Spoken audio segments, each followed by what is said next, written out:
que los fiscales de la Unidad Especial de Violencia de Género, Celeste Aminiti, particularmente que llevó adelante esta investigación de la que hablabas, Alejandra del Río Ayala, que es la jefa de esa unidad, Matías Brochi y Roberto Olcese, apelaron la decisión de Mingarini, el juez Rodolfo Mingarini, del pasado 30 de mayo, en la que resolvió en una audiencia que se llama de medidas cautelares, una audiencia donde se decidía si quedaba preso o no el denunciado por violación.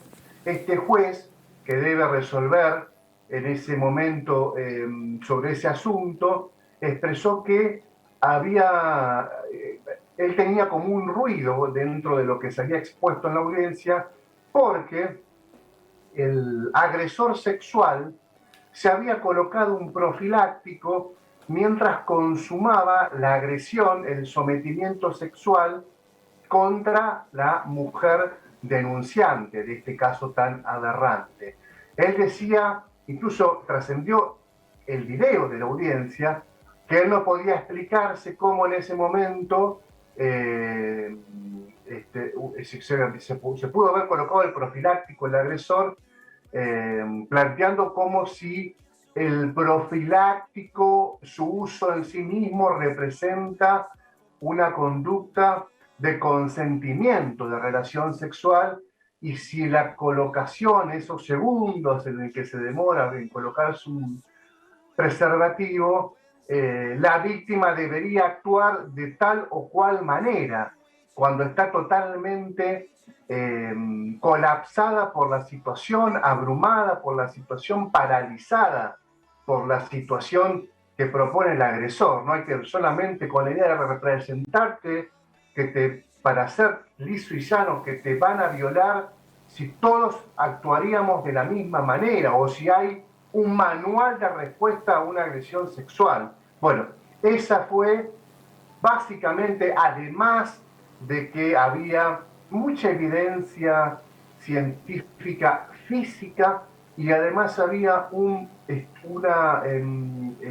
pericia o una entrevista psicológica preliminar que era muy contundente respecto a la veracidad de los dichos de la denunciante.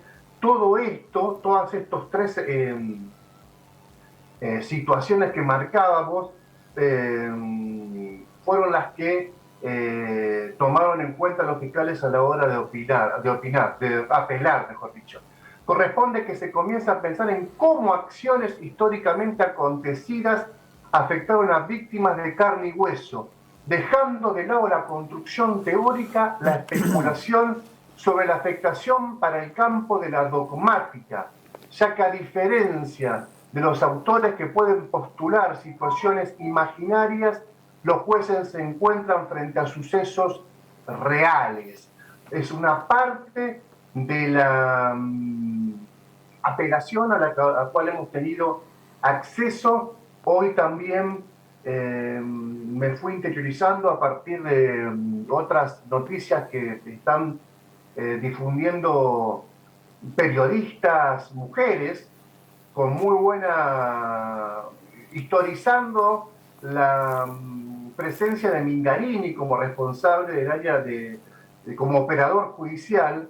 Estaba viendo el fallo de la condena a Carlos Tata Valdomir, que fue condenado a 18 años de prisión. En ese tribunal que integró Mingarini votó en disidencia, pidió 12 años de prisión contra Tata Valdomir, el ex campeón de boxeo de Santa Fe, con el argumento que la víctima había demostrado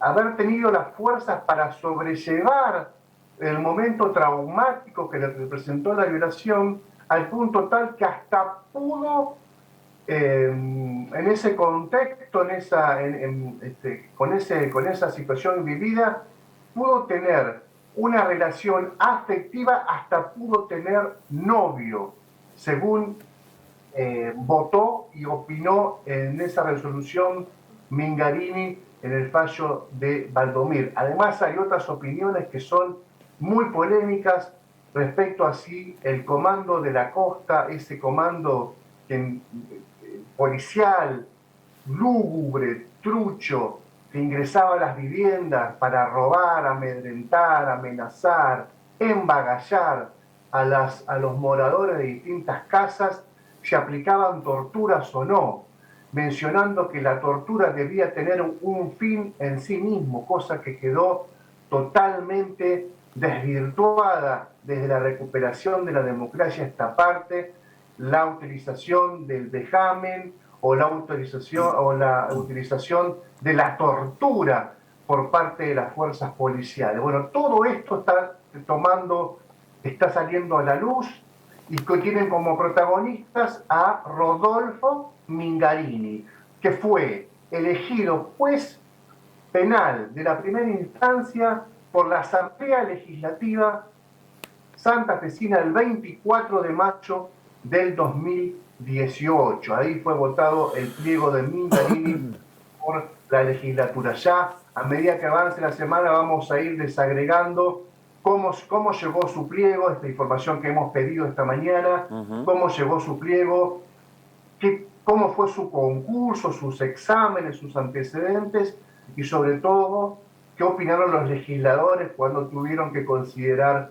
su pliego. Pero ya todo lo que está apareciendo parece ser suficiente y tener un color distinto a lo que solamente había trascendido por lo menos la semana pasada en virtud de este hecho tan lamentable que contábamos, en el que un ofensor sexual denunciado quedó en libertad por esta decisión insólita de este juez provincial. Qué currículum, ¿no? Sí, qué antecedentes, ¿no? Además, una persona que antes de ser juez fue defensor oficial, fue defensor dentro del sistema público de defensa. Provincial de la defensa. Entonces, vos decís, bueno, alguien que ya conoce el sistema, digo, igualmente, de un tiempo a esta parte hay...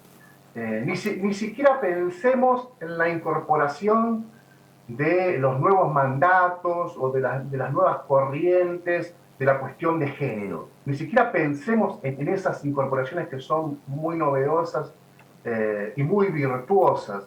Solamente desde el punto de vista, como dijeron los fiscales y fiscales ayer con la apelación, desde el punto de vista de ponerse en el lugar de una persona de carne y hueso. No es un autómata, una víctima de agresión sexual que frente a tal agresión responde A, B o C según el caso, como si no pasaran por ese cuerpo sentimientos, si no pasaran por esa cabeza una situación de pausa, una situación de terror. No, lo plantea desde el punto de vista formal de la ley. Como un violador, un ofensor sexual, pudo ponerse un preservativo y la mujer, o el varón, pero en este caso la mujer, que estaba siendo víctima de esa agresión, no respondió de tal o cual forma. La verdad que hacía mucho que no se escuchaba un argumento de estas características. No, pero además, perdón, Héctor, sacá el machismo, digamos, sacalo del plano de la discusión. Técnicamente es extremadamente insólito el fallo. Olvidémonos de que se trata de un delito, de una agresión sexual, que es muy difícil separarlo, pero bueno, hagámoslo igual. Hagamos el ejercicio de separar que estamos hablando de una agresión sexual, de separar que estamos hablando de una agresión de un hombre a una mujer y del evidente y obvio machismo del juez.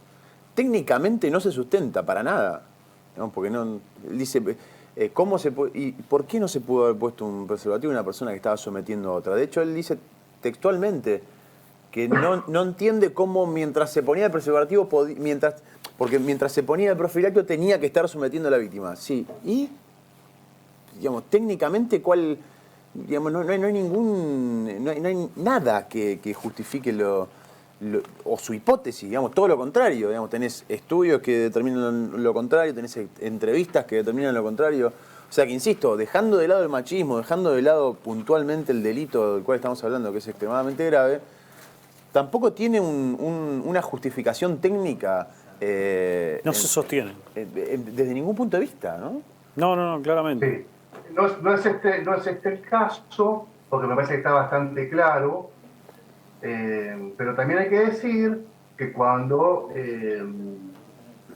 una mujer o una persona dice no, es no, incluso cuando haya comenzado la relación con un sí.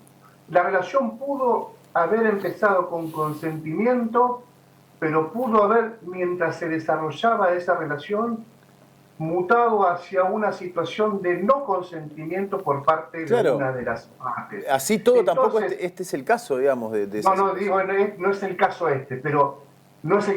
pero fíjense lo interesante que es la nueva, la jurisprudencia argentina, que antes cuando se decía, bueno, pero se arrancó, incluso dentro del matrimonio existe la agresión sexual, digamos, no porque hay un sí en el registro civil y en la iglesia, vale todo, ¿no? Dentro de una pareja. Pero una relación puede arrancar con consentimiento, con el varón, en este caso con un profiláctico, y en el medio de la relación virar hacia el no consentimiento, en este caso de una mujer, y esto debe contemplarse, porque muchas veces dicen, pero tiene que aparecer ADN, o tiene que aparecer, o tiene que estar claro la lesión corporal en la mujer, tiene que aparecer semen, tiene que aparecer rasguños, y no todos reaccionan de la misma manera frente a una agresión sexual. Hay como una idea de que todas las mujeres van a, o todos, en este caso, seguimos en el ejemplo, van a intentar rajuñar, van a intentar zafarse, y la verdad que falta mucho estudio, es ponerse a laburar sobre todos los fallos que hay en Argentina, que se ha comprobado esto, el fallo Carrasco, el Lucas Carrasco, un periodista paranaense que tuvo su primavera mediática en 678 en alguna oportunidad. Algunos decían que es muy talentoso para escribir, ciertamente tenía ese talento, pero fue condenado por una denuncia de una pareja que explicó que en una relación que empezó consentida, mientras se desarrollaba, viró hacia otro lugar en la que no estaba de acuerdo, y por lo tanto terminó siendo abusada. Y la justicia entendió eso, ¿no? Y fue condenado. Incluso había apelado esa sentencia y muere antes de esperar la confirmación de esa sentencia. Digo, hay mucha jurisprudencia en Argentina, pero mucha para evitar que suceda lo que llevó adelante Minganini hace poco.